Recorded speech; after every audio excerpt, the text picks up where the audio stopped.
We're live, I think. And I've replaced Matt already. He's only been gone a week.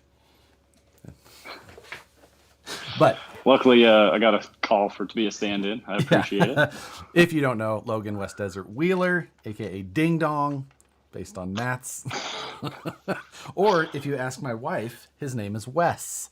So Yeah, I heard Wes about 47 times this weekend. And of all the nicknames, Ding Dong isn't my favorite, but it could be way worse. So it's all good. Yeah.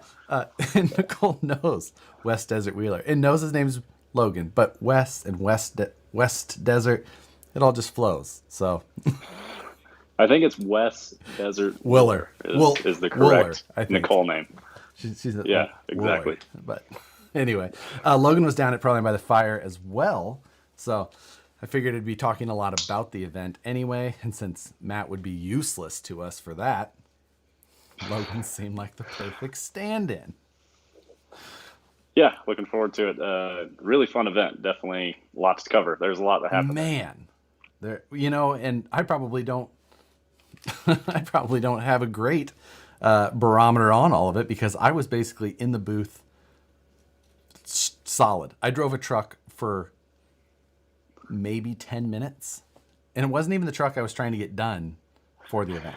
So that was going to be my follow-up question: is what truck did you drive? Because I bet it's something weird. Yeah, not even the truck I was trying to get done. But oh man, either way, it was probably the busiest I've been at one of those events.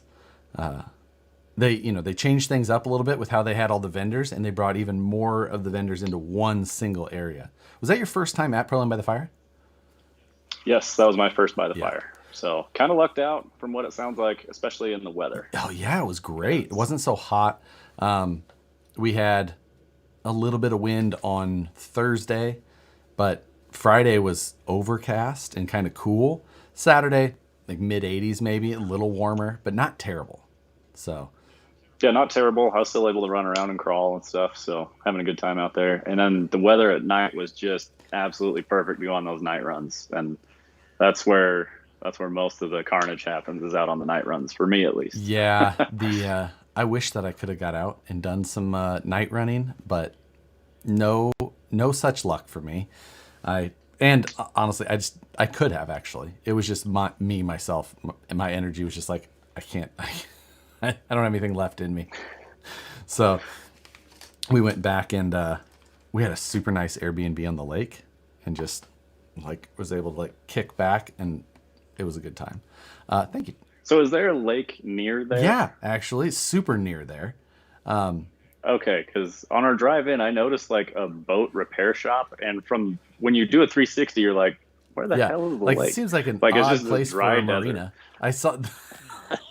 Now, it's not exactly a big enough lake that I would think it would support that size of a marina, so I'm not 100% sure. But Gotcha. Either way. Thomas, thank you. Hey, Josh, my offer still stands. Y'all more than welcome to come by the Brenthal Race Shop whenever you're in the area. Logan, you are as well. Thomas, thank you.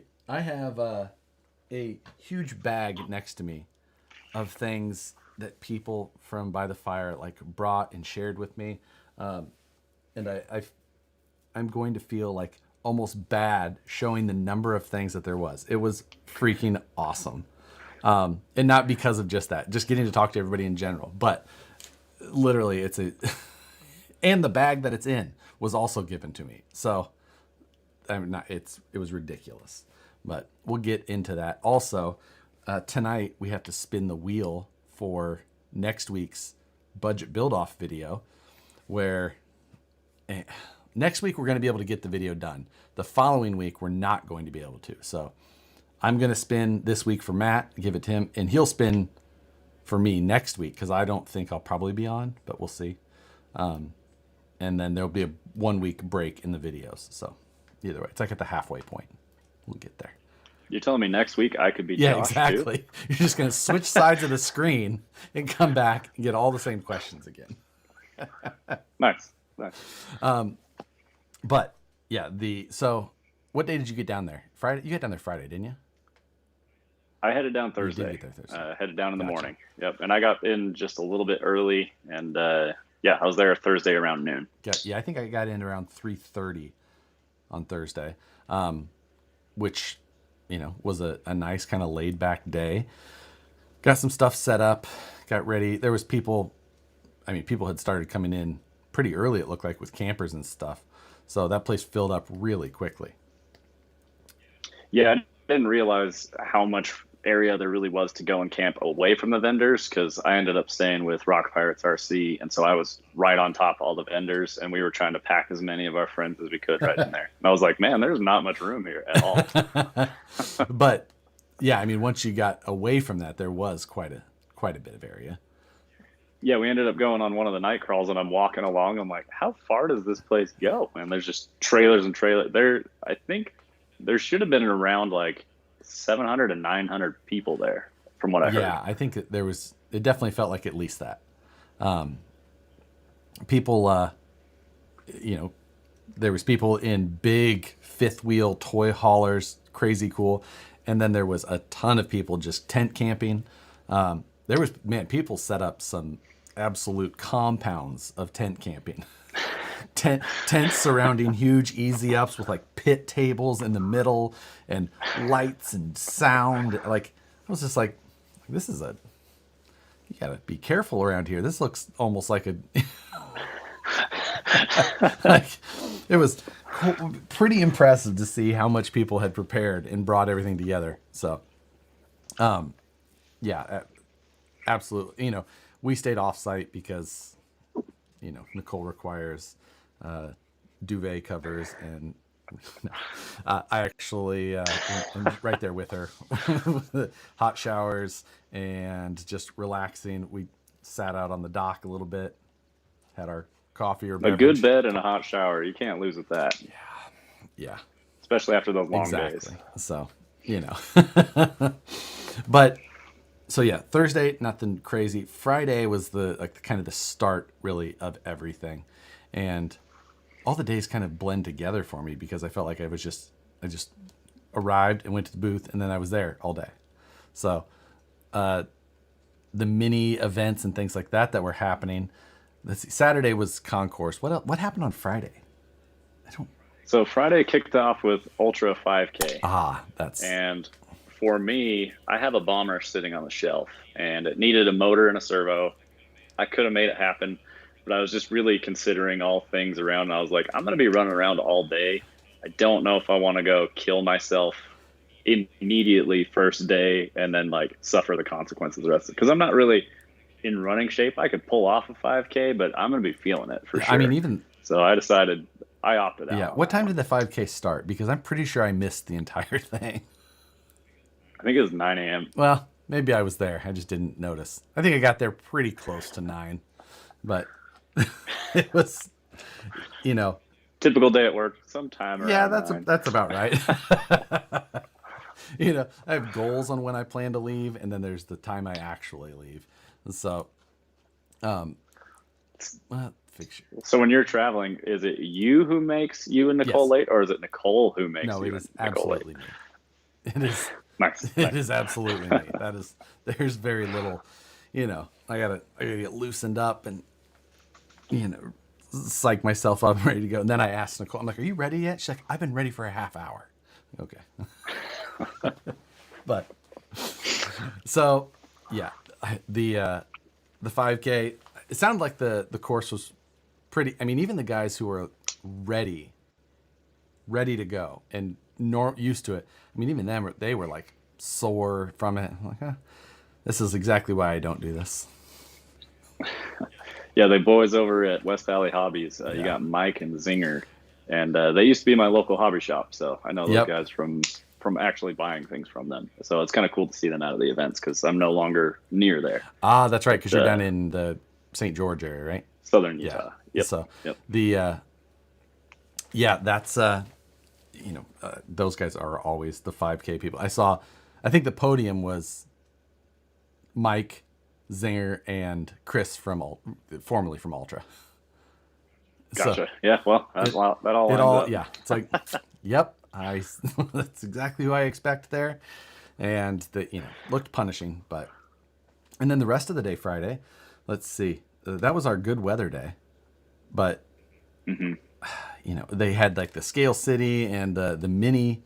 There was the mini city, which I did not make it over to the mini comp course that they had over there. I saw the mini course that they had lined out where like, so that's one really cool thing about By the Fire is you're surrounded by all these rocks, and then they actually pre-build trails for people to go to at any point. And then you just follow the little check marks as you go. And so they had one for the small scale stuff, and they put a lot of effort into that. I believe it was actually a Utah group that put that together. Yeah. And with like tons of little accessories and stuff. From what I heard, there's a portion, it was something about surviving the movies. And so they had little zombies mounted on springs, and you had to drive over the zombies to get through the course where you wanted to go. It was pretty cool. It was pretty creative. I talked to a bunch of the guys from that Utah group that set it up, but I never was able to really make it over to the area, which was unfortunate. So the Scale City, same. I got to drive by it real quickly as I had hijacked a golf cart, but that was about the extent. I didn't get to run a single one of the trails, and the rocks out there are so good. I wish I could have, but I come from an area with amazing rock, and that is amazing rock. It's worth traveling to, for sure. Yeah, same here. We have incredible rock around us, but it's completely different than that type of terrain. So, I missed out on it. I've crawled there many times, but it never makes me feel like I don't want to crawl there more, because it just keeps going and going, and there's a different line or a different approach to a line every way you look. And so, absolutely, yeah, that's typically how our night runs went. Is we would start out following a trail, and then we'd see something about 10 feet off to the side that looked really hard, and then we'd sit there for an hour and a half while 4 people try it. That's exactly how we crawl, day or night. Art Hopper. One person gets it, and then they get dragging. Now everybody has to do it until they make it. Art, thank you. The real question is, where's Sydney? Sydney is my dog, for those who don't know, and I can hear her barking at somebody outside, so she's right there. I feel like I should know this, and I'm not. Yep, she's my dog. Gunner. She's the reason I have subscribers. Gunner, my meat belongs in your mouth. Nissen, thank you. Hello, all. Sucks I wasn't able to make it pro line because work sucked. Tonight's code, #Tensor for peasants. So, there you go. You can go save 10% off Satisfied Jerky. Use the hashtag, include the hashtag, and then the rest of the code. And I passed out some of the meat sticks that Gunner had shared with me to people at Proline, and those were a hit. So you can all thank Gunner for that. But I brought some Satisfied with me. I didn't even put those two together. Yeah, I had some smoky barbecue out there with me, and I was snacking on that while I was on the trail. I don't think I've ever had that. It's worth trying. It's good stuff. I like it. So yes, let's see. I have a ton of stuff that we should go through, or that I should go through here. You can entertain as well at the moment. So first of all, I was given this Paisley cooler that I think Nicole will be happy to carry as well. But it's got a Bluetooth speaker on it, a bottle opener, and a cutting board. This all came from Paul, RC Underdog. So much appreciated, Paul. But then this has also become the bag that I have put all of the other things in. So very nice. So what color is that? It looks a little strange here on the screen. I would call it a faded bandana red. So okay, because that's what it looks like. I couldn't tell if like the lighting was off. No, it's not quite pink. It's also not quite orange. It's just right in there somewhere. So, but anyway, I'm gonna pull stuff out of this bag that's never ending, and we'll just go from there. I think you also mentioned that you have a few things that you've received for the week, so maybe. I have a few, so after a run of yours, then I'll throw a couple in. Exactly. So I was given a high-tech programmer and a handful of high-tech servos, to give a shot. I haven't ran high-tech servos in a very long time. They used to be kind of the big name, but at this point I've been running mainly my reef stuff for a real long time. a couple of DB, 961 WPs, and then a couple of blue ones. And I don't really care how good the servo is. If it's blue like that, I'm gonna have a real hard time. Like, you got to get away from the blue. Makes me think it's a Traxxas stock servo or a Savox, which are both the same. Let's see. Some flyers to the Wild West Off-Road Adventures Park down in outside of Vegas, where they have. I talked to this guy for a while. He has a wild place down property where they've got a bunch of razors that they rent out, trail ride and all that kind of stuff. That was pretty freaking cool. Sounds like a good time. And then Thomas, who was in here before, dropped by this shirt, which is one of the Brenthel team shirts. And this is actually like one of their shirts that the team guys wear. So not one that they sell, which was even cooler. Super nice. Rad. Love it. Well, now that I know that Thomas is with Brenthel, I'm a little upset that they didn't bring the trophy truck. Yeah, I think he had talked about they had just got back from one of the events going on down there. That whole thing, I mean, he had commented on one of the Vanquish live streams the other day that the Vanquish kind of made him want to get into machining. I think he actually works in the CNC department over at Brenthel now. I think cool. I saw you messing around in your hands with a set of the of some not foams. What are these called? Anti-foam, not anti-foams. Squid inserts. Squid SL3D, right? Squid inserts. Yep. Which ones do you have there? My buddy. So these are for a 1.9 Trepidor. The 4.9 have not tall. actually. Yep. Gotcha. So I may or may not have gotten a set early, and I really wanted squid inserts for mine when they do come out. So made some things happen. So if anybody has those on pre-order, SL3D has them ready immediately. And SL3, his name was Neil, I believe, right? Yep, he's up in Montana. He came down from Montana with his setup there, and he handed me these. And these are specifically for the Vanquish 465s. So the Sweet. Wild Peaks. Because they're it's the right width and the right height overall. So told me to give these a shot. So I was like, oh cool, we'll try them out. So yeah, my relationship with Neil started out as he wanted to make a specific insert for the cut and shut tires that I make, and so he gave me a set. I tried them; they were really good, and so now they're just about in everything I own. So they're really good. I like them a lot. A couple of super chats here. Crawler Baller, thank you, sir.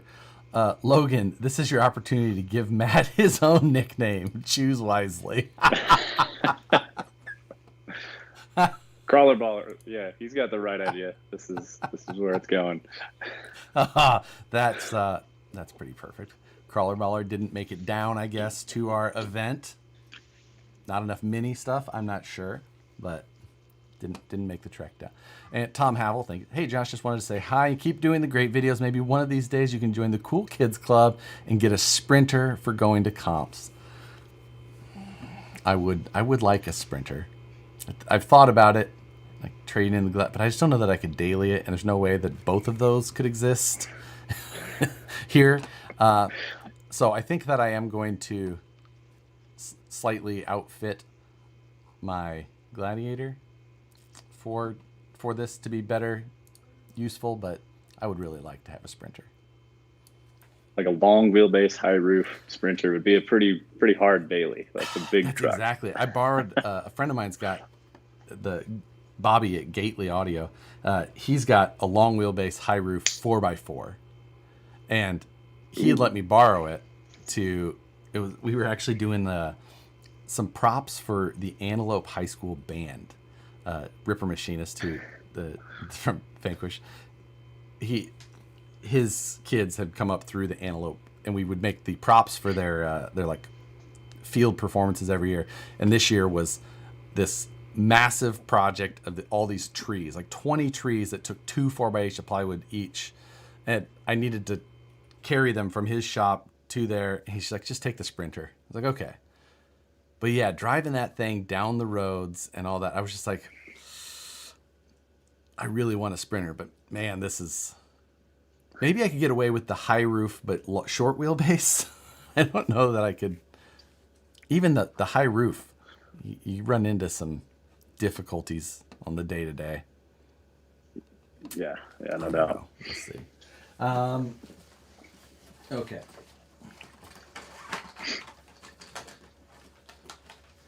So I see Rich is in here, but I was given a handful of Hot Wheels at the event, as you can imagine. These, I got, some Cafe, a Rimac, a Volvo, of course, another Porsche wagon, and then another vintage Porsche from like the 70s. Clint, thank you for that. A handful of these other ones came from some of the other guys. I believe that Gigawatt RC was also in there. I happened to be standing at the right place at the right time to hear Reef yelling over at you because he was opening some kind of Hot Wheels. I'm not enough into that world to know exactly what was going on. I don't know if you care to elaborate what was going on there. Rich is in here, and I believe that it was specifically because it was they're called a Cato house. And I'm going to wait to bring those until Matt is back on. But yeah, they're like, Cato house is like another brand, not Hot Wheels, but they're like a super detailed, really not nerd out on Hot Wheels stuff. But this is one. Speaking of Gigawatt, I think that you maybe will understand this, Logan. I think but he gave me this shirt. Yeah. So yep, I know exactly what cool. that is. And this was freaking awesome. Some of you will know or where this comes from. Maybe not everybody. Jeans only. So fans of many podcasts may understand. Love it. Tom Segura is a boss. Yes. Yeah, big fan. I watch a lot of their stuff. Yeah. And then someone made me this, which is an optical hologram, and then they mounted it in like a geode. But they make these optical holograms for a number of like actual high-tech equipment, but he made it just with my logo in this thing. And it's freaking wild cool. That is really cool. It's just like one of those, just a cool, set on the shelf type thing. But like, I bet the RGB might trigger it as well. And look really I know, cool. Right? So I have to. We shall see if it shows up. My big old head's in the way, but where are the bodies, Garth? Yeah. For those of you that understand, you will appreciate how awesome that shirt is. But anyway, I have more things that I got at By the Fire. I left some of them at the office today by accident, but don't worry, we do this show every week. Oh yeah, this is week 185 in a row. Isn't that ridiculous? I do want to give you guys a shout out. It's amazing. I know how difficult it is to try and maintain a schedule of releasing something every week on the day, and the fact you guys have done this 185 weeks nonstop is really impressive. So that's really incredible. Being live is a little bit easier because obviously, it doesn't take as much pre-production, and this show is a is a testament to that there is no pre-production. But I mean, I did text you hours before the event or hours before the stream, so I think there was about 2 hours before. I mean, if that's not pre-production, I don't know what is. It qualifies. So, Anyway, that's it. So much cool stuff from the event, and I much appreciate everyone who stopped by, whether or not you dropped something off. Like, either way, I absolutely appreciate it. So, did you hear about any of the, or were you around when any of the wild activities were happening at the event? I think it was Friday night. Some shenanigans went on. I think I think I was talking with you, and you mentioned something had happened. okay. But before, I hadn't heard about it. I wasn't around it. Okay. I don't know. I didn't know if you got in. I was I was probably busy driving an RC. Ah, I could That see sounds like that. me. I think that there was a lot of people that were, had activities other than driving RCs that were causing them to get a little more wild. And I heard rumors of a scuffle, but no specific detail. Which maybe one of the few or only times I can remember happening at a crawling event, but There's a lot of people, and you get enough people together, weird stuff camping, happens. drinking, yeah. People get rowdy. K11RC, thank you. Thanks for showing my hologram. Put a fine point light behind it, or use a laser pointer, and it'll break the light in multiple ways. Thanks again for creating it. I wonder if I have a laser in here. So one thing I found interesting at By the Fire, or at least funny, is people would come up, introduce themselves, talk to them for a minute. Yeah, okay, cool, great to meet you. And then later, I get back on Instagram, and then they messaged that they were the ones who came up and said a certain thing, and I was like, "Oh, that's who that." Well, like, I wish you would have just told me your Instagram name at the time. I had an idea that everybody should just wear a name tag that has their Instagram on it, so then I actually know who people are. I find it easier to like just ask that. I've got to that point, like, what's your, if we talk, like, they'll bring it, I'm like, we talked on Instagram, like, yeah. Or I was like, or is it just like, is it just in YouTube comments? Because there's some people, like, I can remember having a conversation, and like when I finally, it's like, okay, that makes sense. Mm-hmm. And even if I can't 100% correlate the name, at least I can remember where we chatted. Two cats and no lasers. Well, no, I do have lasers, but it's because the cats that they're not in this room. They're out there because they turn into cat toys. Specifically, my temp gun with the laser. Chief, as soon as he hears the click of the trigger, he's just on it. Like, let's go. Where's it at? So that is specifically why it does not exist. So you brought your robot to Pearl by the Fire. Did you drive it at all? And then I came and I took it out there, and what's really funny to me is that we had put them in the Reefs booth, myself and Luke with Scumbag RC on Instagram. We both have our pro cars, which I'll show the people. This is what we're talking about, our robots. Oh yeah. So motor on axle cars. But we put these on display, and it's amazing how much attention they got, because that's just not the crowd for these kind of cars. So like, people are picking them up, like asking all sorts of questions, just what they are. Like what in the world is that? Because they are so super outside the box. For not very. They are now, at least. They used to be the standard. Yeah, that's kind of what's funny, is this is like more of the origins of RC events, at least. Yeah, I mean, crawling events. I remember specifically Nicole. So Nicole was traveling with me in the early days before we were married, and she still wanted to go to these things. But we would travel from all over to the events for these types of trucks. And I remember the first event we were at in Cherokee Rock Village. Didn't want to hang on that one. In Cherokee Rock Village down in Alabama. And it probably would have been around 2012 or 13. And there was these guys who were out with their scale trucks at the time, which scalers existed, but it wasn't like it is now. And I remember specifically, like, somebody's truck broke, and they were dragging it back with another truck. And I remember her saying, like, "What? Do you see these nerds dragging their toy trucks with the other?" Like, because like one rolled over and they lifted, and she like made fun of that at the time, and she would deny it now. She probably wouldn't deny it, but she, and now it's what we do. So it came a long way. But yeah, this was the origin of where we really came and went from. So granted, these are a little bit more advanced now than they used to be, but not by much. Right. And so getting back to crawling there, the terrain is fantastic and the grip is like ultra high traction. So the stuff that these cars can do and climb, like we're like 70-degree inclines, just zoop right up the hill. Luke and I were out there looking at each other, just laughing at some of the inclines we were doing. Like, and it wouldn't even struggle. It just shot right up it. And we're like, dude, these are ridiculous. Yeah. So super fun. Now, I was trying to think, are you guys doing an event with those over in Utah?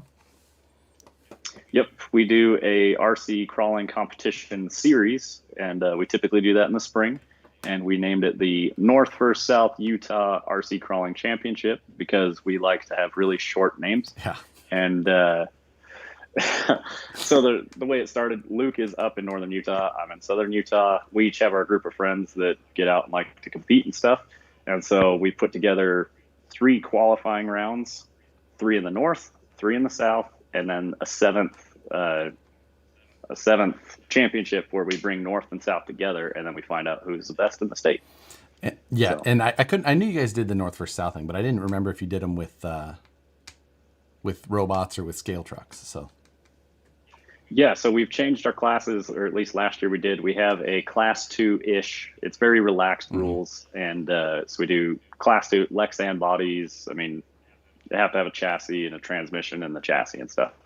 And then we have class 3, which would be rear steer cars, typically a little bit bigger tires. And then we have unlimited, which is where we would put sportsman and MOA cars. Oh, you're putting sportsman and MOAs together, huh? The first year we did it, we did class 2, and then we had unlimited. So if you had rear steer, you were going against MOAs. And quickly, the MOAs were kicking everyone's ass, no surprise. So we switched to, maybe we need a third class. And yeah, it's actually done really well. There's been a lot of people that have picked up on the MOA side of things and have gotten interested and gotten their own cars now. Yep. I absolutely have to get mine done. I just haven't. It's 98%. It's like 45 minutes worth of work away from being done. And that's all it is. Like, it's so dumb. And I know that yours is, which is why I brought mine over to like, you should finish your car, Josh. I know. Like, I absolutely should. So that's especially because I had your exact car where it's the deluxe chassis and axles and all that, and it's fantastic. That thing crawls awesome. Like, really solid car. Yeah, it does. And it's I've driven this car, just not mine. I've driven somebody else's car that was exactly this one, and I was like, okay, I'll just go buy that one. That will make it easy. That'll allow me to get it done super quickly.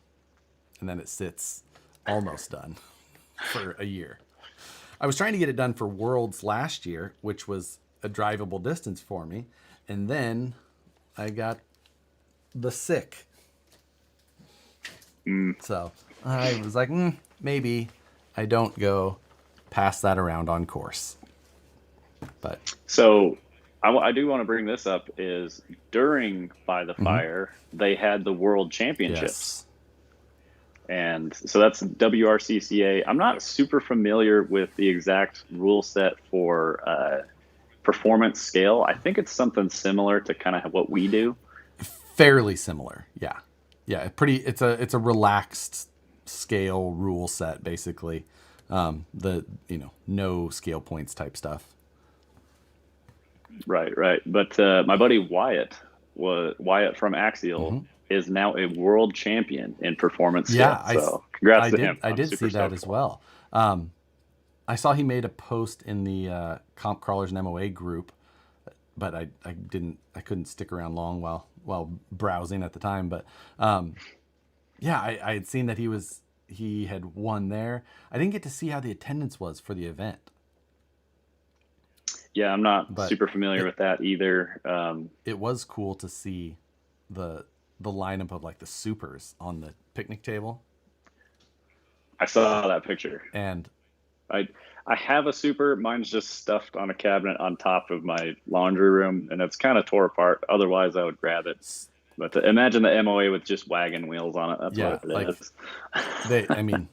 They really are just wild things. Like if you think that car looks kind of crazy, it's just like if you just took it and made it a little bit longer, but made the wheels like 8 inches, 7 inch. Yeah, 7, 8 inches, whatever it is. Like it's ridiculous. The amount of servos and then and everything else is. So we've actually had Jake Wright come out to one of our North vs. South comps, and he is a previous world champion winner in the MOA side of stuff. And I believe he took second at this Worlds, and Dave Cape took first. So I saw some highlights from, I think it's Zarizi Tech on YouTube. His name's Samu. Oh, yeah. He's, Samu Sorka. He's out of Europe. Yeah. He put some highlights up on YouTube, and they were really ugly courses. And Dave Cape put together some really good lines, like super technical positioning of the, like you're coming through a V crack and you got to turn 90 and get up and out of this thing, and just flawless execution, which I try and do that, and it's really hard to do. And that dude has proved why he's the world champ in my eyes. I was watching some of it. I was like, man, this guy's got it. It's no joke to see what people do with those things. And it's, you know, I'd been doing it a really long time, and you know, it just keeps going, you know, like to see what people are, as cars have got, you know, heavier and then lighter and then super crazy light, but now back to like kind of this mid ground. You know, like, man, 2000, I think the last Worlds / we used to call it Nationals. We didn't call it Worlds as much. I think the last one I went to was 2000.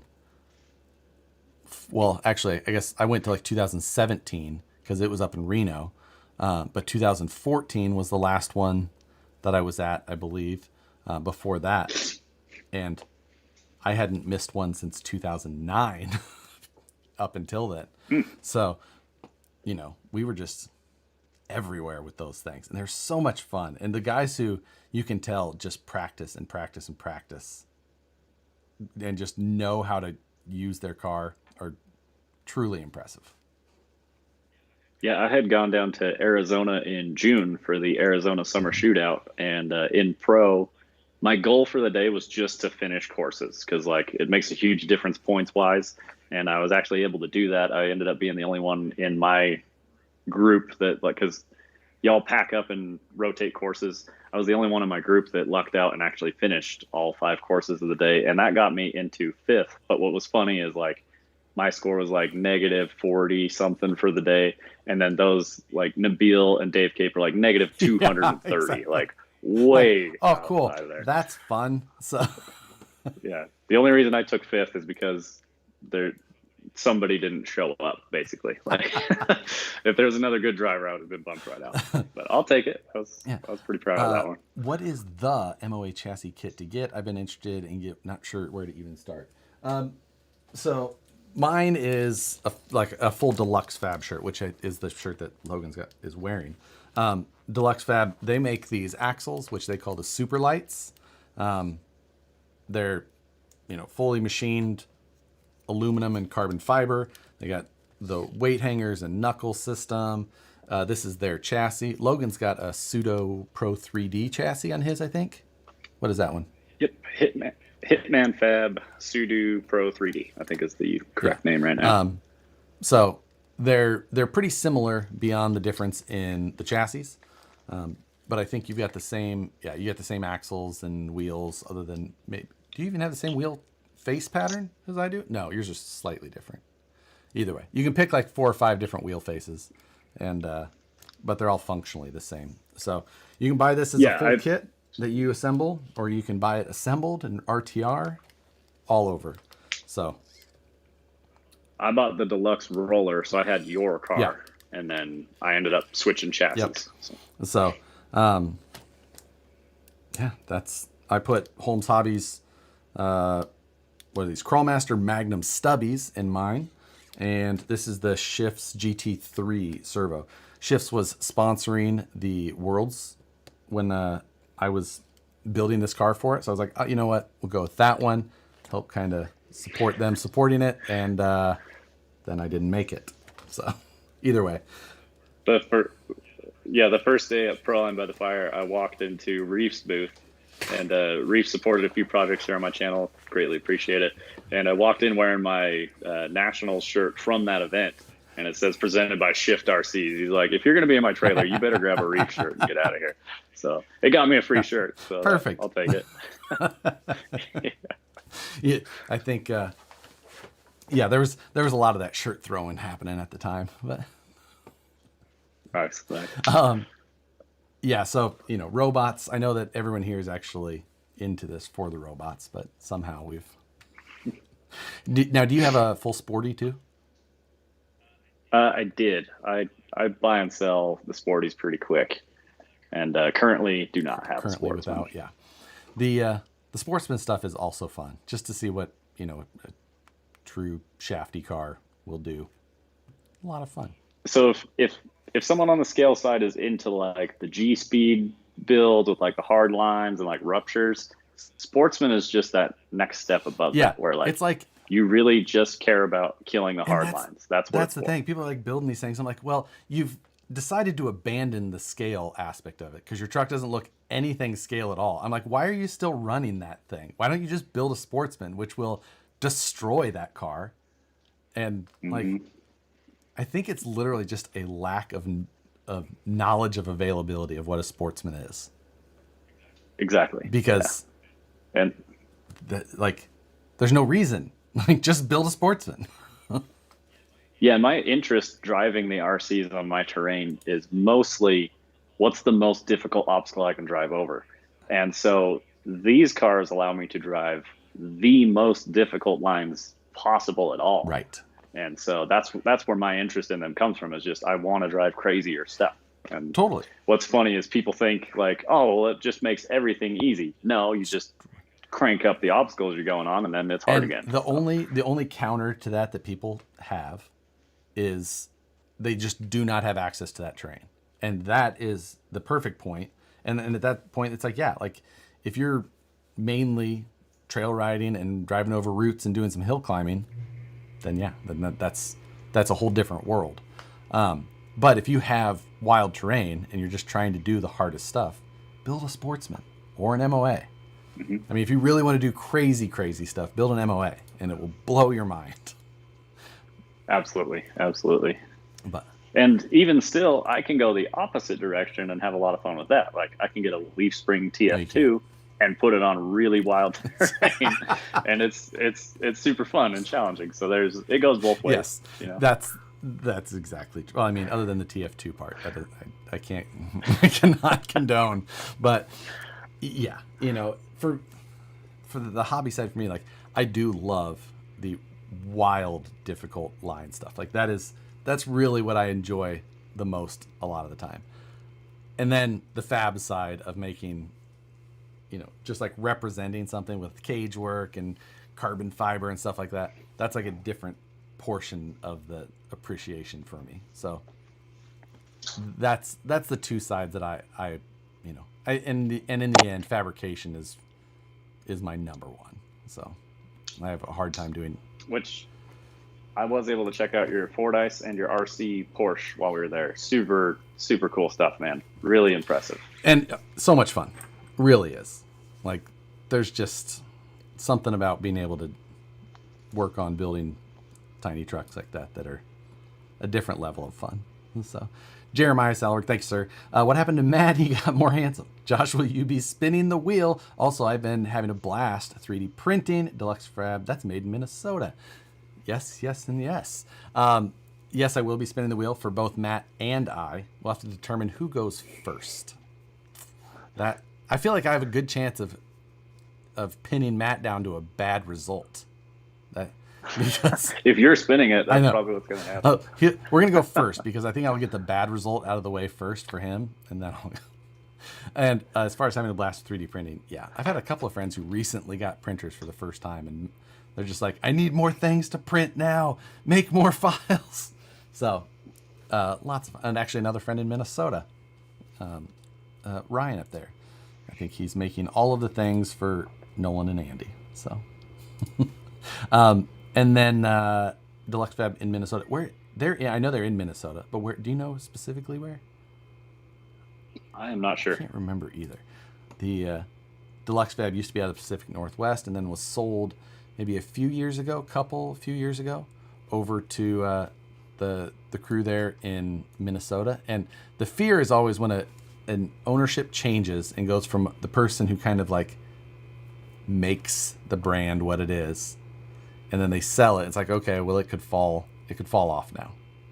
But Deluxe Fab was always kind of like missing a level of polish. There was a lot of times where you used to have to get one of their products and be like, oh yeah, you just need to take and file and sand and drill, and then it'll work. But I learned the hard way that they used to hammer their axle shafts into their diffs on the supers so that it had tighter fitment. And I ran into the part where I had to take it apart. Yeah. And that was not a fun project. So they're in Shakopee now. But the new guys in charge of the Deluxe Fab stuff have absolutely taken it and made it I feel like a better product for the consumer. So, and they've continued to develop and things like that. So good on them. I ran my UC Fab for the first time today, and it has a deluxe portal transmission, and that transmission is really awesome. It's super compact and lightweight and small, so it's a perfect application for a little chassis like that. Yeah, so. That I've got the same trans in my UC Fab, so that I haven't finished as well. So there's a trend. There is a trend here. Well, I don't have a carbon fiber Porsche, so there you go. Took all of took all of the time for everything, and also I don't have them in here. I do have them here. I should go grab them all. No, actually, I can text Nicole. I should tell her to bring me my box of 3-wheelers. You should show those off. I saw that in person. That thing was awesome.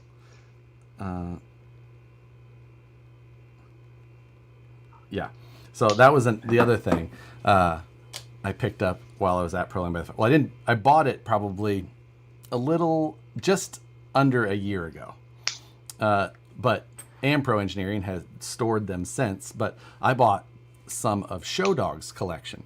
Showdog was a guy who was huge into the hobby, big collector, and he passed away. I can't say exactly when, but his house had a massive collection of things, and it needed to be liquidated because the house was being sold. His son is into RC, but just like if anybody was to be like,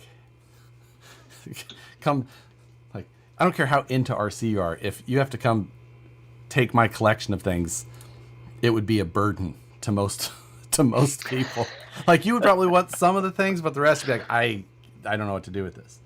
So he was another fellow fan of 3-wheel vehicles, which I was able to purchase part of. Matt got a big portion of some of the vintage stuff.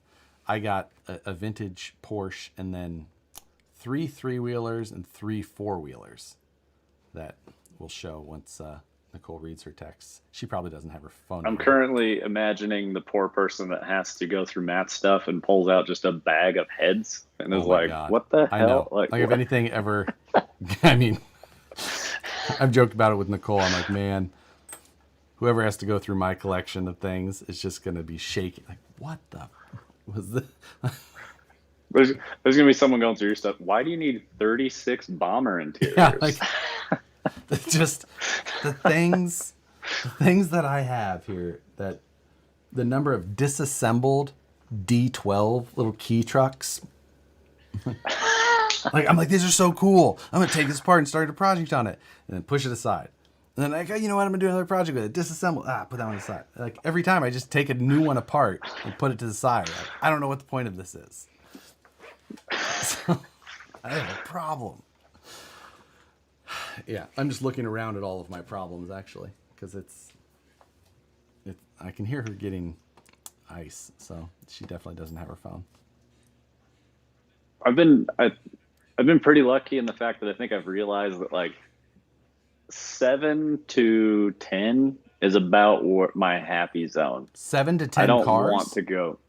That's where I bought 7 this weekend. See, this is the problem. It is. But it absolutely is.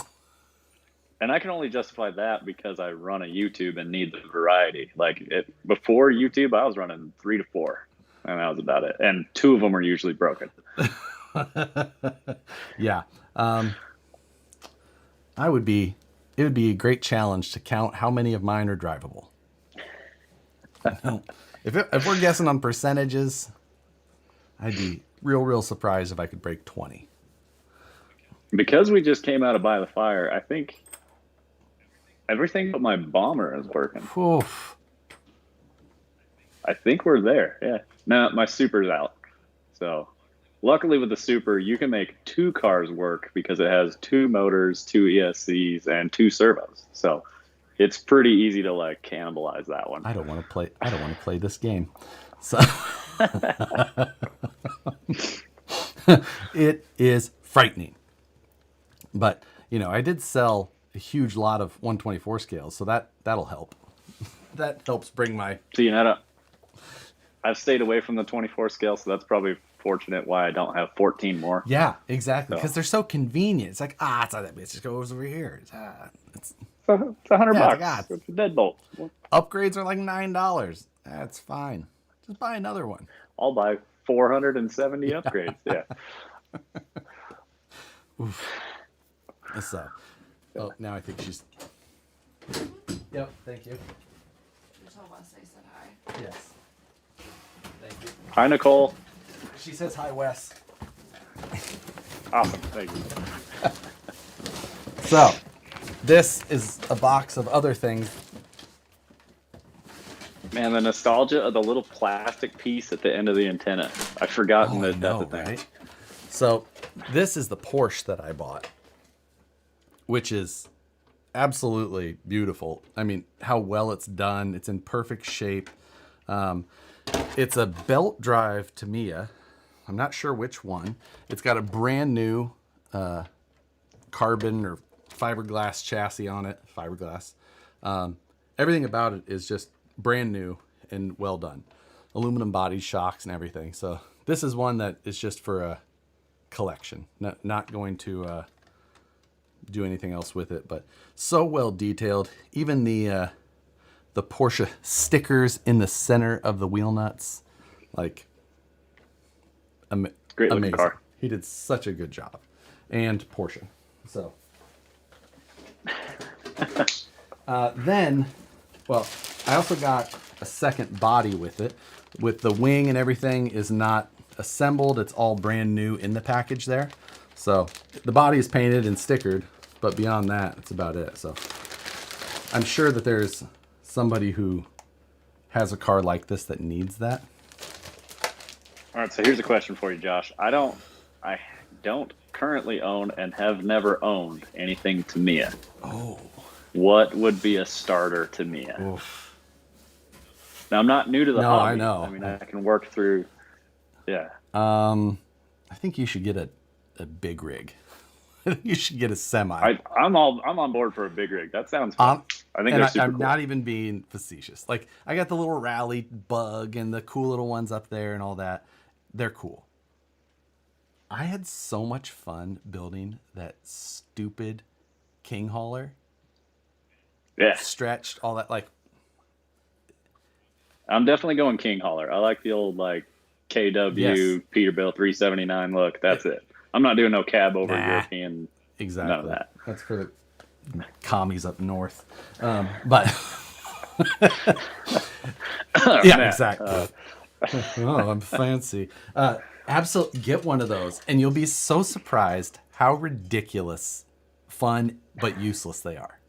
Can't explain it. No idea why. I've got to get a trailer, and then my goal will just to be back up into place. That's exactly it, and it's so fun. Yeah. Okay. The start. Shoot. The first three-wheeler of the collection is this guy. And it needs some serious love, but I believe that this is a Kyosho. And I believe it is a 1/6 scale Kyosho. I mean, it's really badly oxidized, but the tires are still nice and soft, pliable. I mean, it's really freaking cool. Nobody in their right mind needs this, but it's little man comes off. The body it's got some brakes to it. The switch is back there, so it's somewhat attached, but it's got a mechanical speed control in there, which may be the first mechanical speed control I've ever owned. That one has like a little slidey bar thing. This is before my Mine time. too. So Mine too. And just overall, this thing is super cool, and I look forward to getting into it. I don't know what all else is inside, but we're gonna find out eventually. I'm gonna do some like proper research on this stuff to figure out what I got, and I'm pretty sure that this one is Kyosho, even though it's got cock stickers everywhere. 99% sure it's Kyosho. yeah, I grew up riding big reds with my grandpa, and he lived in St. George. I lived in Salt Lake, and I would travel down there, and so that's basically the reason where I live where I do. Yeah, and we had a big red as well. It's called a wiper. Yeah, oh, that's the thingy that we call it. So this thing is so freaking cool. But anyway, and I was able to catch a glimpse of it up by the fire, and it's super rad. That thing's awesome. Then I got what's it stuck on? I got two more 3-wheelers, and they're slightly smaller. But this one doesn't have the stickers on it. But this one is a Honda licensed, and I think it was by Shinsei. And these are like between 1981 and 1983. And the other one that I have is still in the box out in the garage with the controller and everything. So these, do lots of wheelies, and I'm not sure exactly what else, but they're in pretty decent shape, all of them. The tires are not quite as soft, but they're not exactly dried or weather cracked. So, pretty cool. But those are... I'll cut and shut some Proline Ibex for you. We'll get those bad boys whipped into shape. That might be the ticket. trying to like make new ones of these. I'm like, man, I don't know exactly how to pull that off, but trying to get that rounded profile, maybe some buggy tires could do the trick. We'll have to look. And then I got 3 more of these, which are also Honda licensed, but 4-wheelers, I believe, also by Shinsei. I'm not sure what year these come from, but I have to imagine they're pretty close. This is a Honda 4Trax 250, and dusty, but in good working shape. They actually don't really even have any scratches on the bottom. They're just oxidized and used, or oxidized and been sitting around. So yeah, I don't know why I could possibly need these things, but we're gonna and yeah, like you were saying, they're just the right size to put in the bed of a truck. That, from what I'm told, is why he was collecting them. Not for using them, but for actually putting them in a truck. It's kind of cool that this is actually connected to the steering. So, he had them for like trailer and bed accessories and things like that. Anyway, Rich from Horizon, he actually knew quite a bit about these. He had one of the 3-wheelers when he was growing up, or he had the Mountain Man or something like that, the truck version that they had. And around the time, 83, and he was telling some stories about... Yeah, that whole conversation where I was like, that's before my time. Yeah. And then you were like, that's before my time. Rich is like, that was my time. I was born in 83. He was like, I was going in for customer service help in 83 when... So, yeah. Anyway, the big antenna with that. Rich was telling me, like, when he was a kid, he was like, I hate this little thing, and he clipped it off. And then immediately after that, he went down and picked something up, and he stabbed himself in the eye with the other end of it, that end, and he still has a scar in his eye to this day from that. Whoa! So when we go to events, I'm just gonna chase him around with one of those. So yeah, there's the 7 cars I bought at Proline by the Fire. Why? It was a sweet deal. Well, I mean, the price was good. Of course, that was, a small part of it, but not the main part. I think I paid like $300 for all that stuff like a year ago, but I probably owe Alberto at least that in storage fees for keeping them that long. So anyway, we do have to do our spin for the Wheel of 4 Dice, and you get to be here for that. You get to play Matt. Here, I'll grab my 4 dice. Yeah, perfect. It's been hanging out on the shelf up here. Mm-hmm. My first running video of this bad boy should be up not too long. Nice. So, what have you done anything to yours? yeah, because I get to do as much budget as I want at one time. Mine's pretty well done. Pretty well done. Yeah. No, I got the Vanquish dual stage in here. I've got KMC Incision Roswell's. Ah, good. I think it looked really good wheel choice for that guy. I upgraded the tie rod, drag link, and panhard from the Phoenix kit. And then I went brushless with a Reefs 1100 Smart Servo. Nice. Which... Oh, I've also got the lightweight overdrive gears in the VFD. Nice reduction there. What brushless did you put in? I did a Fusion in this guy. Is this? No, I put an Axe in this one. Spare one I had laying around. I think it's a 2100 KV. And then I got the truck. The following weekend, I went to Colorado and went and found a river and went and played down in the river rocks and got it all wet. And it looks hammered, but it's only like 2 weeks old. Yeah, I mean, my original one looked pretty hammered after my first trail ride. So, there was... Although I'll spoil it, really fun trucks, really solid platform. I really enjoy driving the 4 I do too. And I haven't done a lot. A little bit of overdrive, a little bit of weight, good electronics. I'm like, I'm happy. It's just it feels nice and planted. You can get it. It stays on its wheels, or you can get it on its wheels super easy. Yeah, it's pretty easy. All right. Well, you're gonna play Matt for this first one. This spins for you. Let's hope that it's really, really bad. If I'm playing Matt, I just got to root against Josh. Exactly. This is how it goes. All right. This one's for Matt. Let's see what he gets.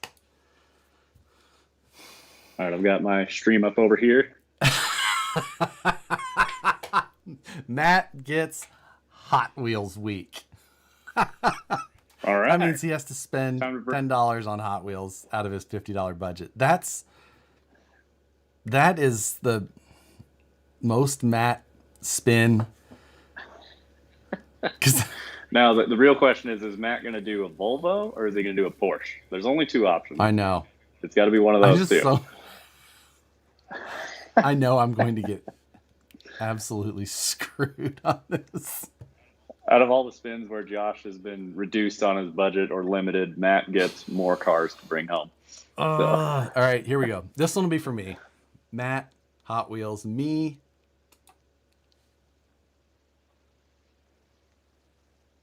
No. We both get Hot Wheels week. What? How in the world does that happen? Oh, I didn't record any of that. I'm gonna have to... Oh, well, it's okay. I forgot. Well, now the challenge is who gets the better Hot Wheels. I know. Alrighty then. Okay. That's fine. You know what? I'm going to take that as a win because then, I didn't get, oops, I need to switch that back. I didn't get hosed. Fairly reasonable. And I can make that work. So of the $60 budget you're given for the week, you have to spend 10 of that on Hot Wheels? But I think I can tie this in. I can make it work. I have an idea. Already. Right. My week's going to be better than Matt's. I know it.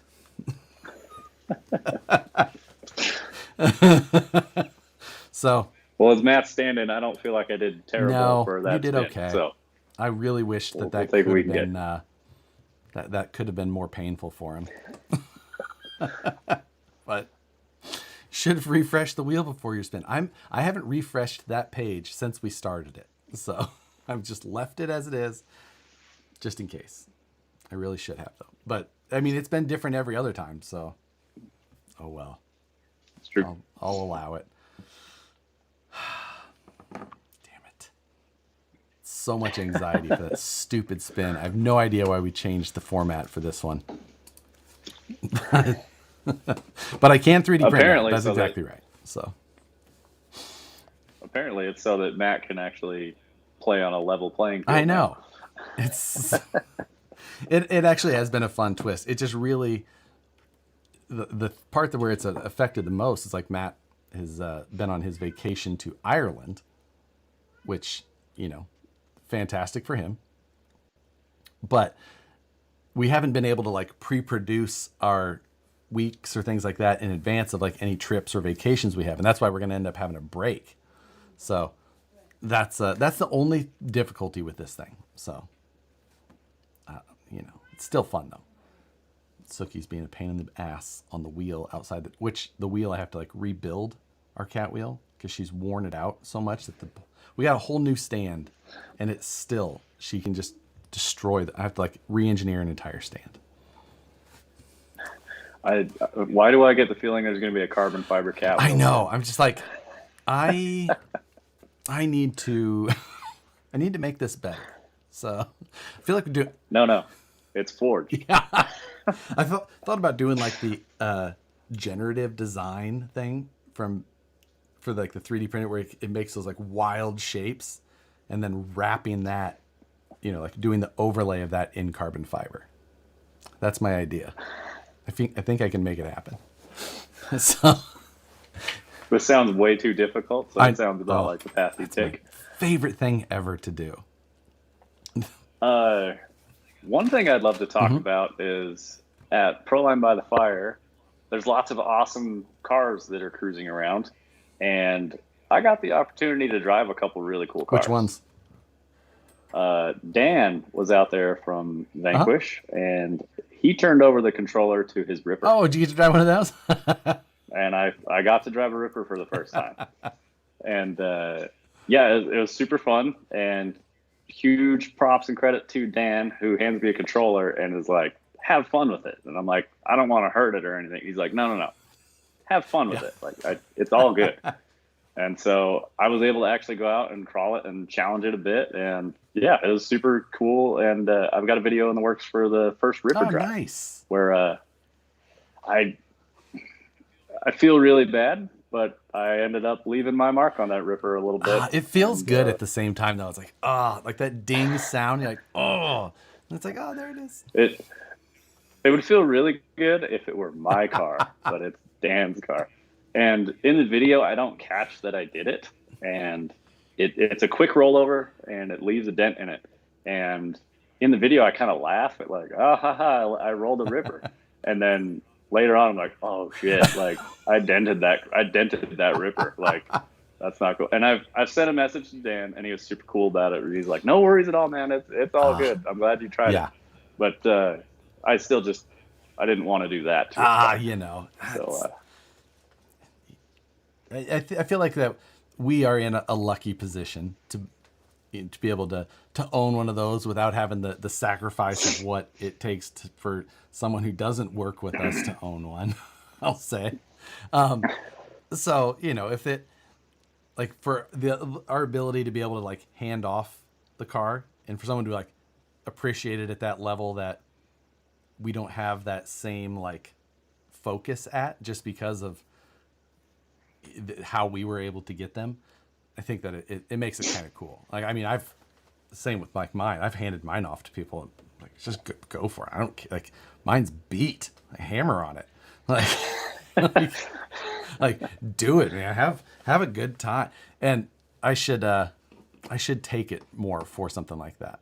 That's And so after driving Dan's Ripper, myself and Luke, we're pretty excited about it. We go over to Reef's booth, sitting there chatting with him, where Reef has his like mint condition showpiece Ripper on the table. And I was like, yeah, man, you should let me drive your Ripper. And he's like, no, I wouldn't let you drive. I'm like, I just made a video with Dan. He's like, yeah, da, da, da. And I'm like, well, it doesn't say reefs on the side. And he's like, fine. And he hands me his ripper, and he's like, dude, nobody drives this. He's like, my guys in the shop don't drive this. Very hesitant, but we were able to pull it off. So we were very nice to reefs. I did not leave a dent in reefs, and it was a much more mellow drive. But cruising back through the dirt lot during the raffle, where like everybody from the whole By the Fire event is lined up, I didn't realize that you could get that kind of like balling out feeling with RC, but when you're driving a Ripper around walking behind it, people are paying attention.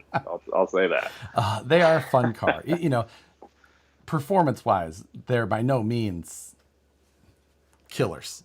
They're, you know, but that's never what they were made for. They're an SCX-10-2 underneath, so they're only going to do so much. But with that being said, it's the point. It was a bit better than I thought it was going to be. It's very planted and very predictable.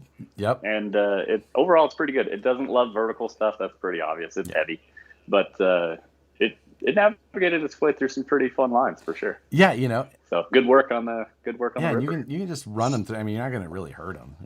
I've jumped mine off of a big ledge down onto another Ripper once or twice in the past. So those were some of the best videos. We've done like the Ripper videos from Axial Fest, where there'd be, you know, 7 or 8 of us driving along, and then it turns into, you know, a bit of a, you know, horsing around, and that can make some people cringe for sure.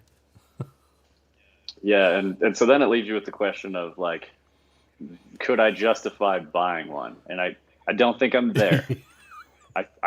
I've been pretty vocal about this on the Vanquish pages, where I don't quite think they're worth what people are asking. I think they're what they were originally for. Absolutely, go for it. But I think they're a little beyond what the driving experience is. Oh, yeah. I mean, they're much more. They've become more for collectors than anybody, for sure. I mean, and that's another part that kind of like just gets under my skin. Like, go use it, like go scratch it, drive it. And it's the people that have the mint condition ones, which there's 100 mint condition ones, but they're insistent that theirs is special because it's mint condition. I'm like, there's so many that haven't even been driven. Come on, guys. There's still a handful of them that I don't think have ever been built. So every once in a while, one pops up here and there, but not all that often. Jeremiah, thank you, and sir. If you give the controller to a Ripper, I'm driving it like I stole it. It will have many memory marks. Yeah, and not that I am scared to drive a limited edition car. I mean, this is number 6 out of 9 or 10 now. Yep. This is a UC Fab Jesse Haynes chassis. You are to own one on that very short list. Yeah, I think I have the maybe second one, something like that. Very cool. Very cool. Yeah, I had this guy out on the rocks today. It was my first time with the metal servo mounts on axles and actually getting to like drive it. But it was out there on the rocks. I didn't beat on it, but it was out there. It went upside down multiple times. My carnivore isn't in here. What did I do with that? Oh, I think I made UC Fab. Yeah. At By the Fire, I really did a triple check before I left. I was like, I have that truck, that one. Made sure they're all in there before I just take off. Rick Hayes, thank you. Logan, after several years, how are you liking the Unita UPR 15? I would recommend their upper. Oh, Rick, I appreciate it. There's one thing I don't talk about on the channel, though. I will defer him to my other channel. West Desert. All reviews are positive. I'll leave it at West that. West Desert Shooter. I have plenty of myself, but I leave it off of this channel. So. And that's totally fair. So. I have a whole channel for that. You can go visit me there. He does. And I support that as well. So, but no politics, no firearm talk. It's the only thing. That's the only. I don't really have rules except those. So. Yeah, I've heard some pretty wild things about the RC 4-wheel drive action figures. So there's very few rules there. Exactly. You know, like measuring stuff in the woods. Yeah, exactly. I'm not saying that things don't at times, but but regardless. So of all another video I recently did, took out the Wraith 1.9, which is kind of what got me to kick off the whole West Desert Wheeler thing at all. But it is now a discontinued car. I was interested in this question to you: is there a discontinued RC that you would like to see come back as available? It's the 1.9 Wraith is like you're talking. It's a great car. I really, really enjoyed my 1.9 Wraith, and I think it was just so highly underrated. Because I absolutely like it. But as far as one that's discontinued that I wish would come back, it's a tough. There's the like the XR10 was a solid. I had a lot of fun with the XR10. Granted, the XR10 needed a lot to make it the right choice. So I don't know that I'd bring it back. That's really because you mentioned multiple times you're not a super nostalgic person. No, I'm not. That's totally fair. I'm kind of the same way. Where once it's gone, I had the experience. There's a reason I sold it. I don't know if I have one that I could say. That's a the Bomber is a great car still. Of course it needs a lot as well, to make it like a truly really good car. I will say, you saying the 1.9 Wraith is really great. What's really funny is if you had a original like stock 1.9 Wraith, they're really bad, which is really funny. The axial where everything is plastic. The links are plastic, tie rod, plastic servo horn. Like when I got mine, it was used, but it was almost original. And I put a whole new base camp kit as the drivetrain. But it's just funny, like it's really not good. It's a really cool car. Right. It's capable of being good. Like I'll grab it right here. It's kind of one of those things like I think you and I, people can tell, like you and I both like buggies. Yeah. And it's a buggy. It's got a tube chassis underneath of it. That's what it is. So it's a buggy at heart. And I think that's why I like it. It's got cage work. It's got, an interior that's exposed because of the cage work. The opening hood was a cool feature on it. I don't like the style of the cage is the biggest problem. For me, the back, behind the B pillar, I feel like, it's the kind of that family cage style, which I never like.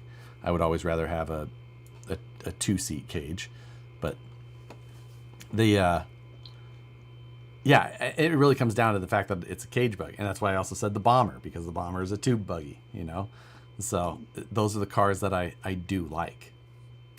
Nobody says the Vitara Ascender. You're correct. Nobody would say the Vitara Ascender. No. That was a terrible car. Because I like buggies like yourself, I've been trying to plant the bug in Brandon's ear at Vanquish, because I know that he designed the Bomber, right? That was his project when he was at Axial. He designed the Exo first, which is kind of like a rail buggy. He designed the Bomber and the Yeti. Yeah. So I'm over there and I'm like, Brandon, we need a Vanquish buggy. Right. So. Yeah, I mean, I do really like that car. I agree. The original. I would. Yeah, the original Wraith. I would love to see what he would come up with. The original Wraith was designed by Matt Carney, and it was designed based on Jake Hallenbach's car that was called the Wraith. And it was a Suzuki Samurai base. That's why the style of the original Wraith was that way. That was a wildly popular car, and that was what the AR60s debuted under. That would have been 2010, I believe, when that car came out. Right around 2010. Can't remember. For whatever reason, I was watching one of Matt's old videos last night on the Axial Capra, And I didn't realize that, like, I'd forgotten this. That was Axial's first portal axle. Like, I had totally forgotten that detail. Yeah, because it came out before the SCX3. The SCX3 was kind of a shrunken down version of it. But yeah, that was their first portal. Yeah, that was a really interesting detail. I was listening. I was like, whoa, I didn't realize that. And I love the Capra. I've built a business on the Capra. Right. So. Yeah, the only thing with the Capra was that they screwed up on the transmission and made it. I fully agree. All mine are 3-gear swapped. Yeah, that screw up on the transmission is an actual screw up. They didn't mean to make it that gear ratio. Things got changed, and then they didn't go back and check it by the time it got released. Well, whoops. I believe that they found out what the gear ratio was in my video, from what I've heard. So, like, is that right? Is that right? We should check that. Yeah, if you put a mild brushless system in it, stock, they rip. They're fast. Yeah. They're a fast car. Yeah, and then if you try and crawl with that, you will have a great fire starter. No. But yes, so 3-gear swapping a Capra is a great first mod to do. Yep. Good old flat skid, 3-gear adapter. Yep. She's ready to rip. Yeah, which flat skid are you running? This one is a UC Fab, so it's already pre-drilled for the 3-gear. That's the one that I run in mine as well. Yeah, those guys make really good stuff. And it's a Delrin with carbon fiber on the side, which is. I think they updated to aluminum, if I'm not mistaken. Mine is carbon fiber, Gotcha. but mine's old. Yeah. And mine's scratched all the head. It's got a lot of miles on that skid. Mine's carbon. It's moved 3 different cars. Definitely could be aluminum at this point. But yeah, either way, it's just nice that it's done that way rather than 3D printed. I don't care for the 3D printed. I don't trust 3D printing enough. I'm too mean on my stuff. I love 3D printing, but that's not an area where I will say it's appropriate. Not for like something that I would be, 1, selling to customers, and then 2, trusting that is going to get me through what I will put my car through. So yeah, today, like, all 4 wheels rim locked, and I'm like, we'll just keep more power. More power is the answer. See what makes noise first. Did you ever play with the UTB 18 much? I own one, yes. Haven't driven it a ton out on my terrain, but it's a great running around home car. Yeah, it's a weird middle. It's my favorite micro. It's I own an SCX 24, but it's not for the weight that it has. It drives more similar to a 10th scale. That's because it is more similar to a 10th scale. Right. It's a big car. It's a 12 scale. But if you were to say pick an 18th scale, well, it says 18th on the box. Oh yeah, so I'm going with exactly. It says right here 1/18 scale. Yeah, I'm right there with you. If I had to pick one that said 1/18th, it'd be the one I chose as well. But I do like it. I don't love it, but I haven't rear steered mine yet, and I'm a huge fan of rear steer. I think it could be a good little rear steer practice car. Setting it up that way, it's that would be a good use for it. I got mine and I was like, okay, well maybe I'll do this type of project with. Maybe I'll do this type, and I can't say that I ever really found my my direction that I wanted to take it. So the stock car is really simple to kind of upgrade, and you just put a Hobby Wing 1080 in it, and then that boosts your BEC. You put a decent servo in there.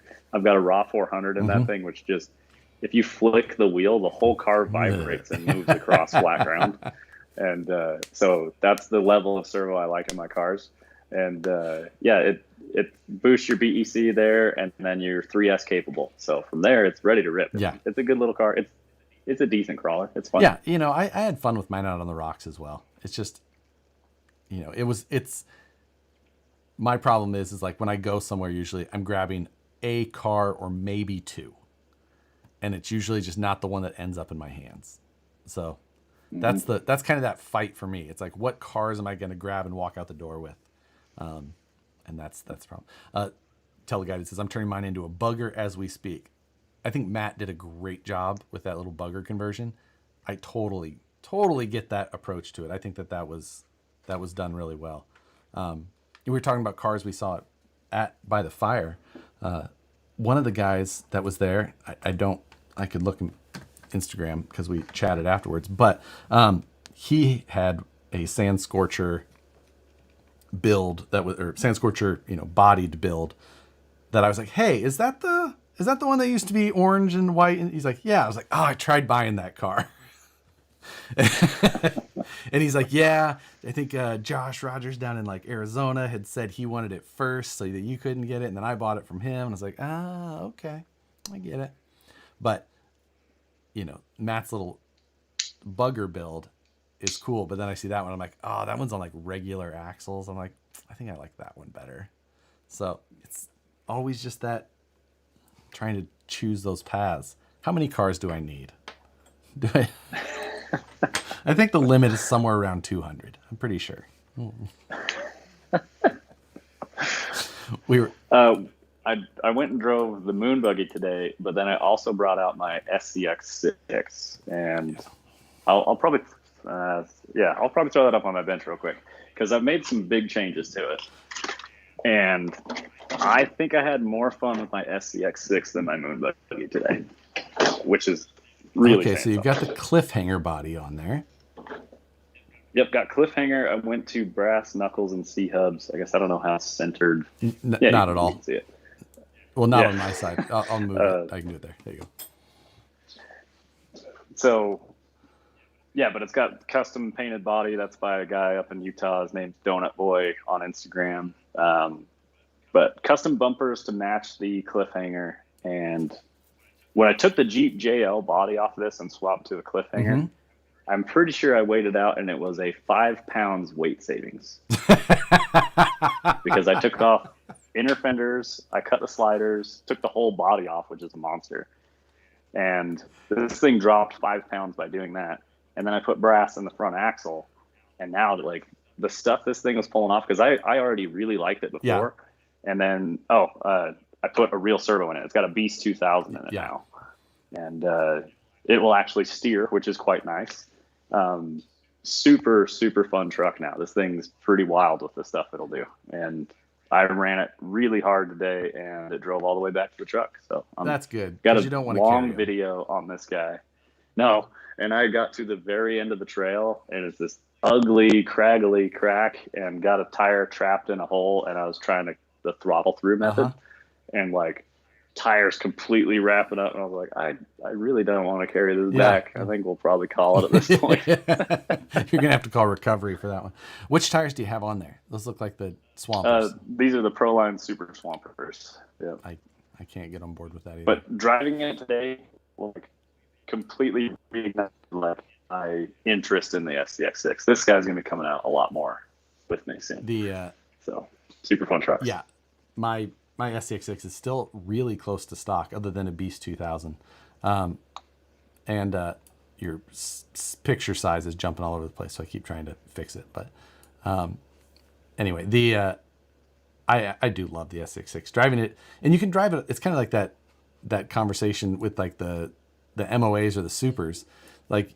You need to find terrain for harder and harder cars. With the SX6s, you can pretty much just drive them on 10 scale terrain, just because the size of them often changes the approach you can take to things so much that the same terrain is still just the same amount of either challenging or technical.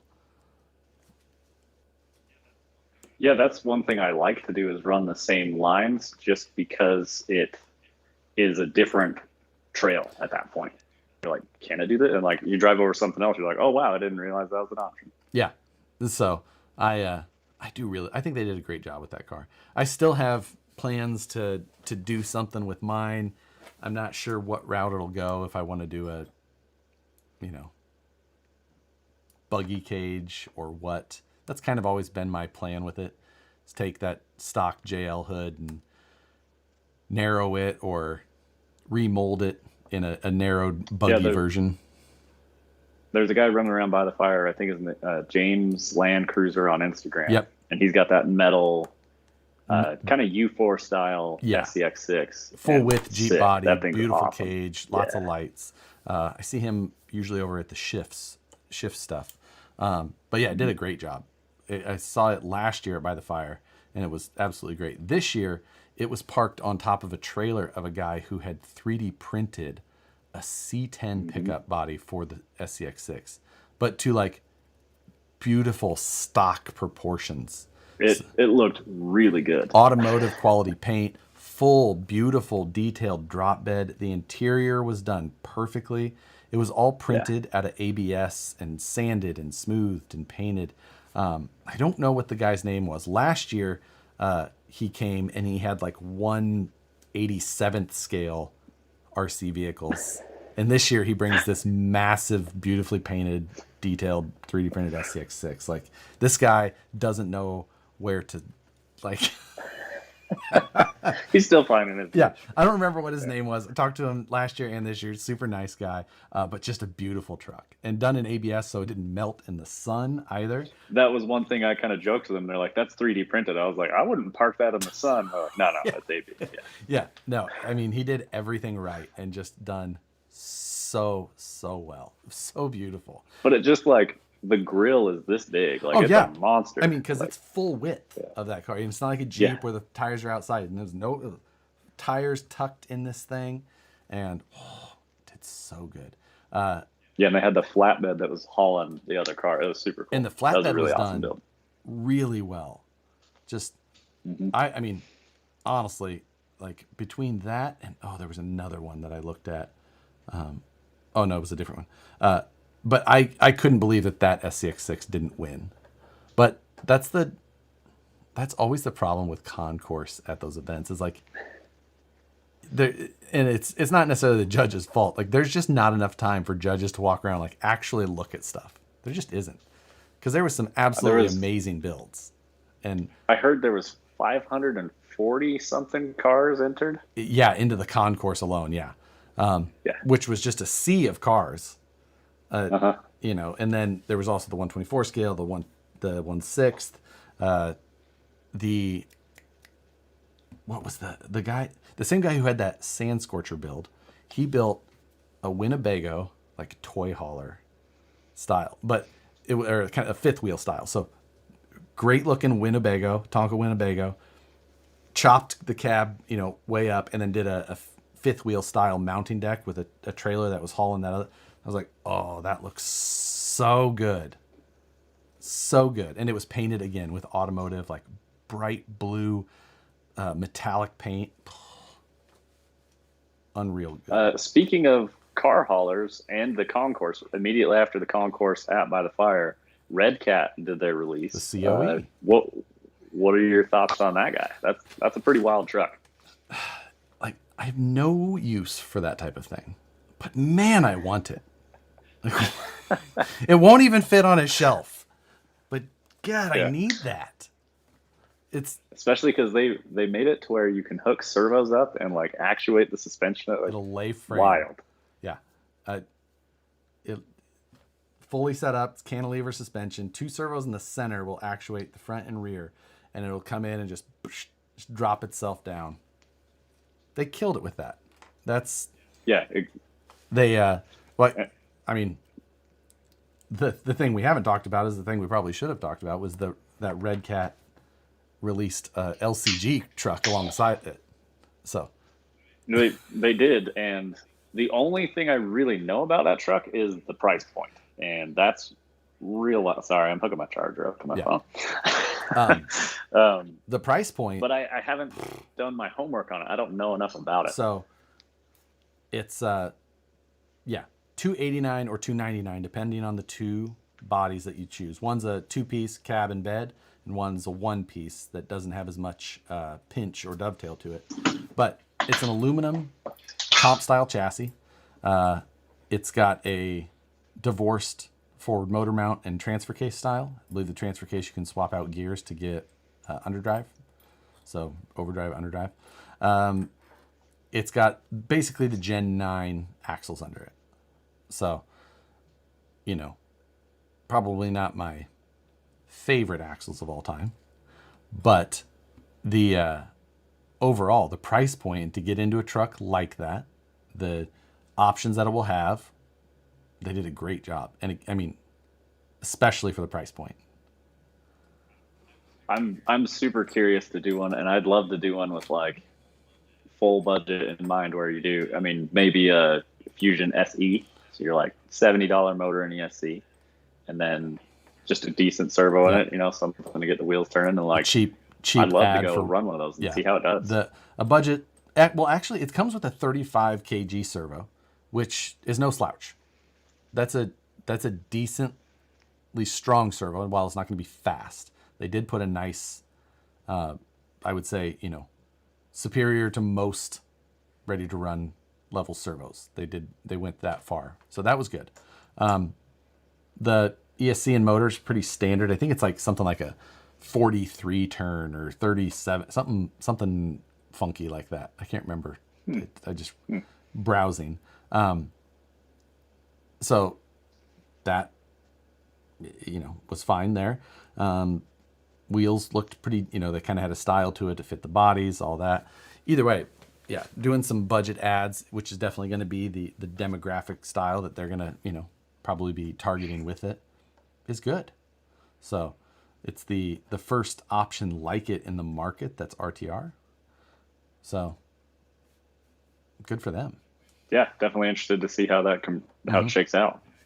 And I haven't run much Red Cat at all, so this could be a good like first real experience running their stuff. Yeah, I had a Wendigo, and I couldn't recommend a Wendigo. It was literally handed to me, and I was like, all right, I'll try it, I guess. And it was a kit, so it was fun to build. Well, I will say that I built the Wendigo kit version as well on one of my Friday nights, and that was Red Cat's first ever kit. They'd never done a kit vehicle before that, and it was for being a kit, it was done. The instructions were good. Yeah, I had my truck together, no problem. Mean, instructions are, you know, there's companies that have done a lot of kits, you know, hundreds of kits, and instructions can suck. So like, so yeah, you know, they did it right. They did it well. I just didn't love the truck. I don't still own it. I'll say that.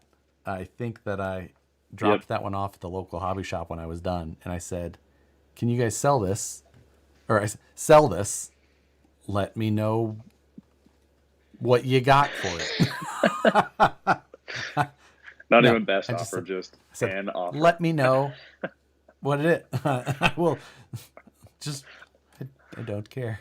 So, yeah, it never got any further than that over here. But the Wendigo body is awesome. The Wendigo body is cool because I do like Commandos, but the what would you call it? Execution of like proportions and size on that thing made me, you know, a little. It's also not in love with it.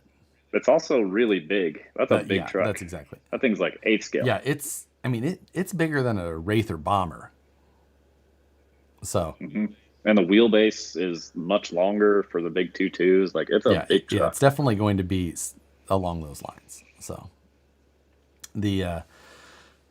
It's a different market for sure. I'm not sure how well it did for them. You don't see a lot of them.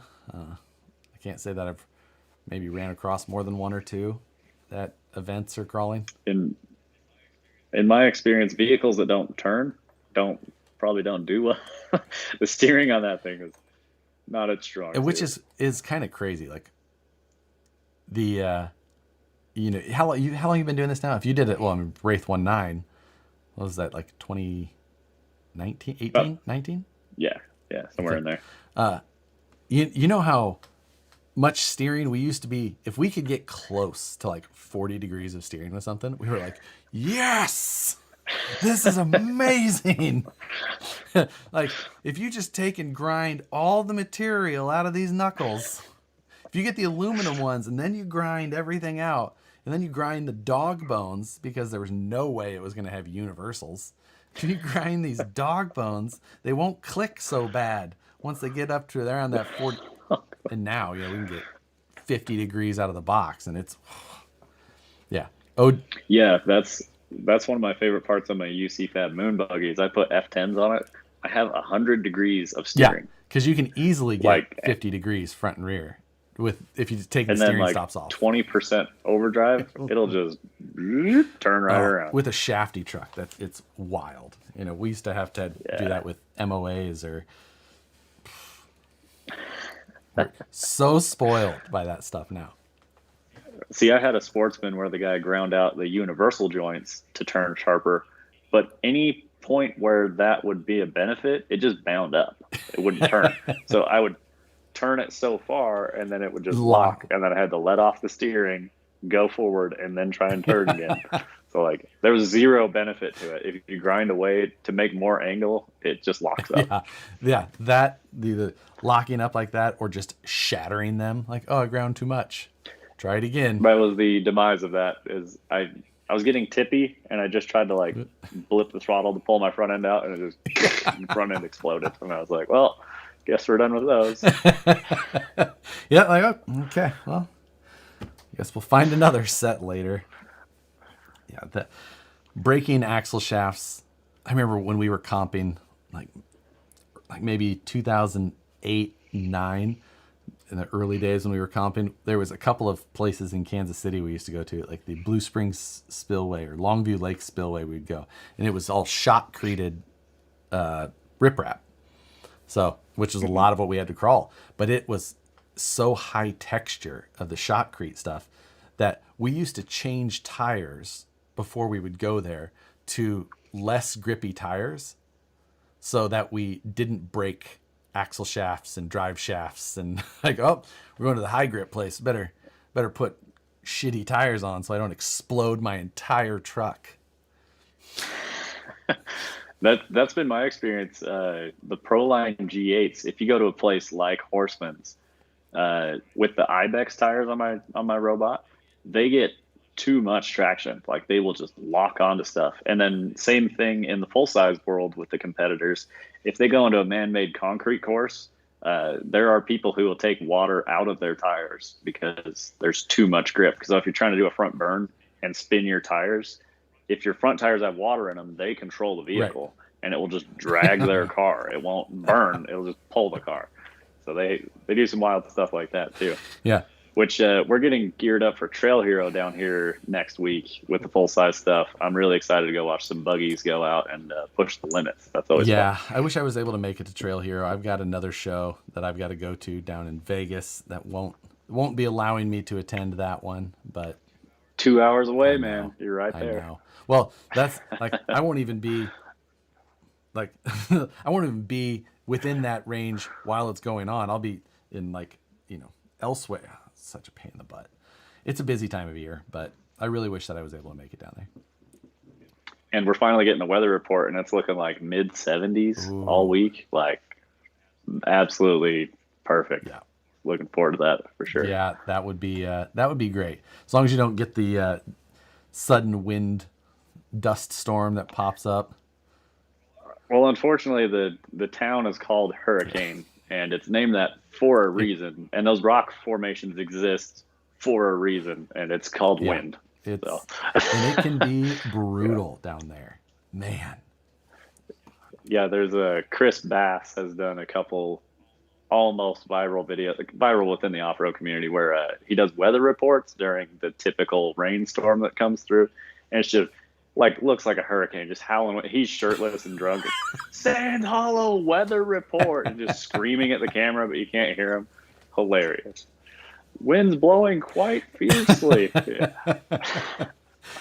Stops nobody, maybe other than Randall's movie night. But yeah, it's getting pretty wild when Randall puts on the high top Uggs. Then he's ready to party. We're gonna have to talk to Randall about his Uggs next time we have him on here.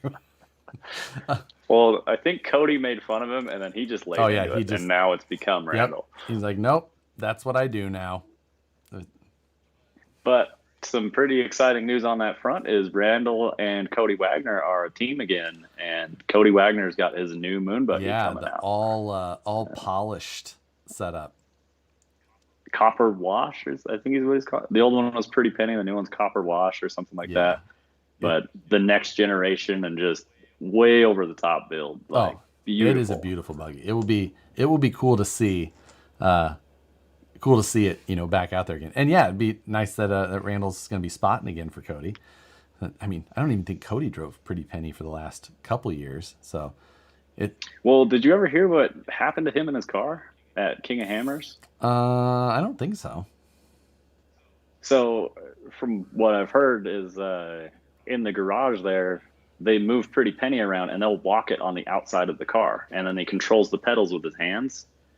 He was moving his car across the shop and ran over himself with Pretty Penny. And it like messed up his back and whatnot, and so he was out for a while. I do remember that. Just didn't want to re-injure himself.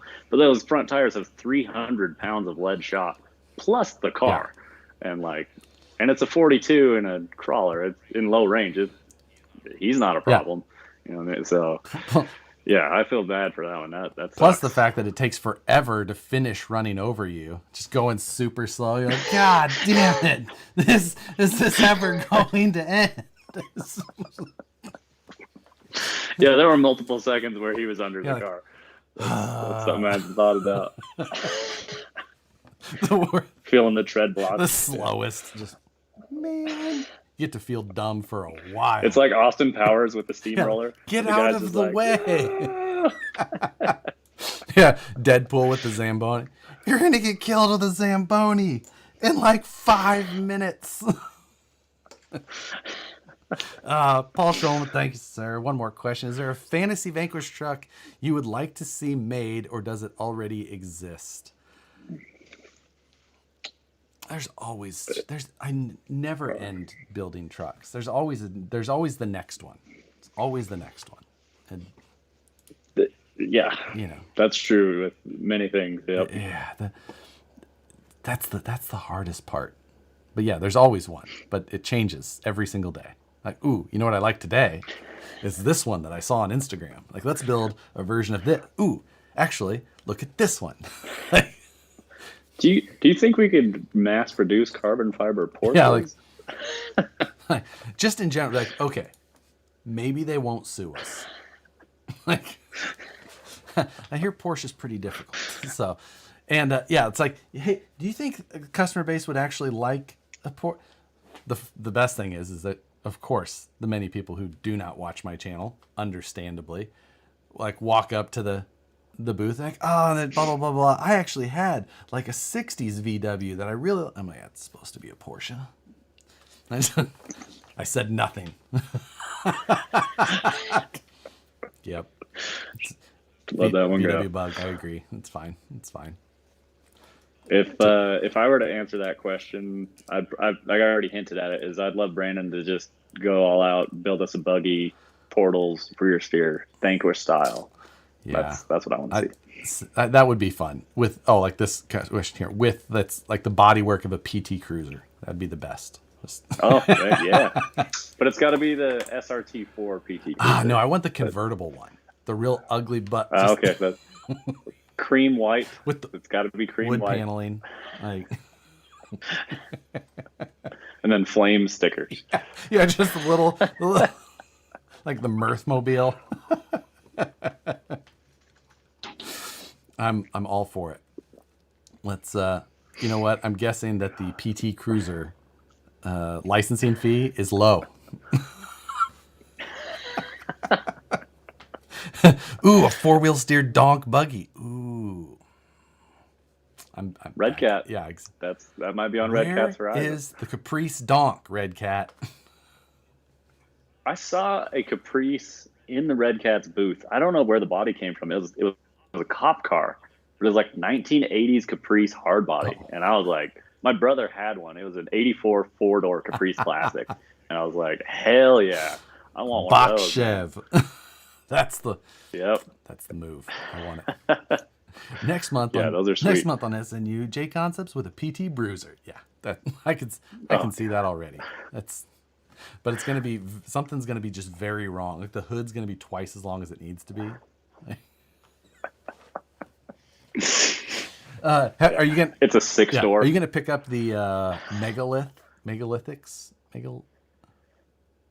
Probably not. I'm very particular on my tires' looks, And they are not a looker. No, they are. And I own one of your favorites. I got them right here. I took them off my Capra for the stream. I have the Holds, and getting back to, I don't like certain looks of tires. I bought these because I think they're heinous. Okay. And I was just curious. I was like, these things are awful looking. Will they perform? And what I hate to say it, they're so damn good. These things go up stuff, man. Like I can't help it. They perform. It's like the Swampers. They perform as well, but man, I won't run them. I hate Swampers. I hate them. I think it's just because everybody had them when I was growing up on their ridiculously lifted, underpowered mud trucks. I hate them. Yeah. So, but I know they work. I did a video where I talked about it, and I was like, well, I'm buying them because I think they're horrible. So either they're horrible and I'm right, so I win, or they're awesome and I was wrong, but I have an awesome tire, so I win. And unfortunately, they're awesome. So I can't talk bad on them. I mean, you can. It's still allowed. Yeah. I contradict myself all the damn time. I don't care at all. Yeah. But the Holds are still around, and they mostly get run in the backyard. Yeah. The style of the tire is, to me as well, like, it's almost as important as the performance. The Hyrex was always like my contrary to that, because I don't think the Hyrex looks all that good, but they perform well. So here's a cool new one. So Trep, the Crawler, which has been around for a while, and then we got the Trepador from Proline. That's your 4.9 Trep? This one was a 4.9, and I turned it into a cut and shut. Okay. So it is now a 5.4. 5.4. But it's possible to make them cut and shut. I've had some people asking me about it, and these are not part of the pre-order. I've had a lot of people really pissed off messaging me. They're like, I pre-ordered mine. Why don't I have mine? And I'm like, these are not pre-order. So I got them don't worry about it. Now, do you only have 3 left, or did you? Luckily, I got 5. So, good deal. Yeah. But I did run these at Horseman's just a little bit. Initial impressions are really good. I have a theory, or not even a theory, is that my recommendation is go to Proline, but pick whatever tread you like, get it in G8. You'll love it. Yep. And so these are in G8. You can't lose with it. I really like that compound. And, I really like the G8 as well. I'm not a fan of the Predator. No. It's just it was never the compound that worked for me wherever I was. The only time I had pretty decent luck with the Predator was like on the coast of California here. It was super cold and stuff was wet, and it worked all right. But that was the one time that I ran Predator and actually was happy that I was running it. That was about it. Oh my God, Tony. Tony says, sent you a pic. Thornbirds for the win. I don't doubt at all that Tony had like an old 70s Blazer with Thornbirds on it. It's got to be a samurai. I know it. He was a samurai guy. Somehow Tony fit in a samurai, and that's what. Oh my God.